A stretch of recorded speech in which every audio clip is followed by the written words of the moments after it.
Washington, this is VOA News.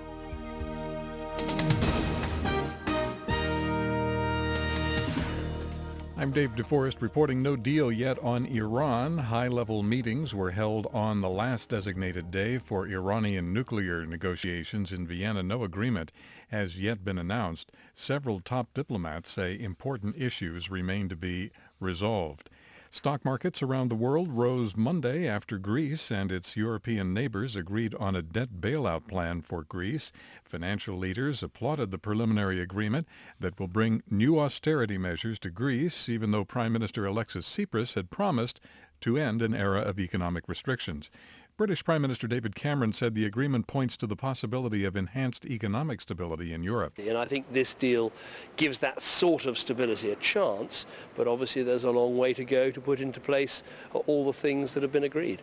The International Monetary Fund, one of Greece's creditors, said it stands ready to work with the Greek authorities to put the country's economy back on track. Iraq announced Monday the start of an offensive to recapture its western Anbar province from Islamic State militants. Those militants control large areas, including the cities of Ramadi and Fallujah. The televised statement said the operation included Iraqi troops as well as Shiite and Sunni fighters. Iraq's government has made Anbar a priority since the Islamic State group seized Ramadi during a May offensive. Tanzanian police say 7 people were killed and a number were wounded when gunmen attacked a police station in Dar es Salaam. Media reports say the attack happened Sunday night near Tanzania's main airport. A police spokesman said the gunmen fled with firearms and ammunition. This is VOA News. Nigeria's President Muhammadu Buhari has replaced his entire military top brass to boost the fight against Boko Haram militants. Mr. Buhari replaced the heads of Nigeria's Army, Navy, and Air Force, along with the Chief of Defense Intelligence and National Security Advisor, on Monday. The commander of U.S. Army forces in Europe says the United States is planning to train Ukrainian Army soldiers after completing the current training of Ukraine's National Guard troops.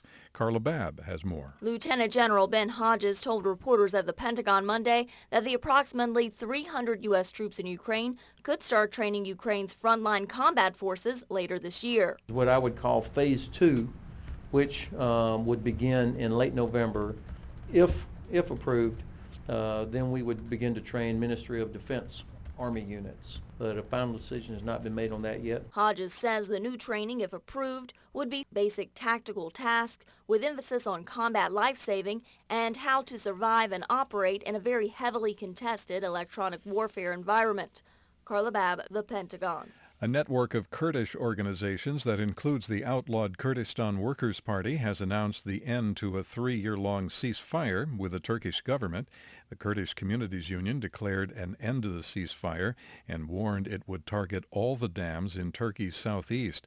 It accused the government of using the ceasefire to build its military capacity in preparation for what the statement called a cultural genocide.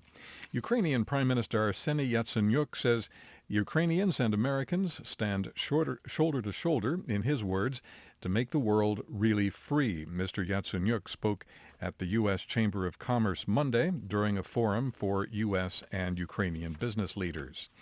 U.S. President Barack Obama has cut the prison sentences of 46 nonviolent offenders as part of a push to reform the nation's chronically overcrowded federal prison system.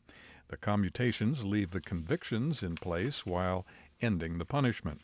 Wisconsin Governor Scott Walker joined the crowded field seeking the Republican Party's 2016 presidential nomination on Monday. The 47-year-old Walker is the 15th candidate in the Republican contest.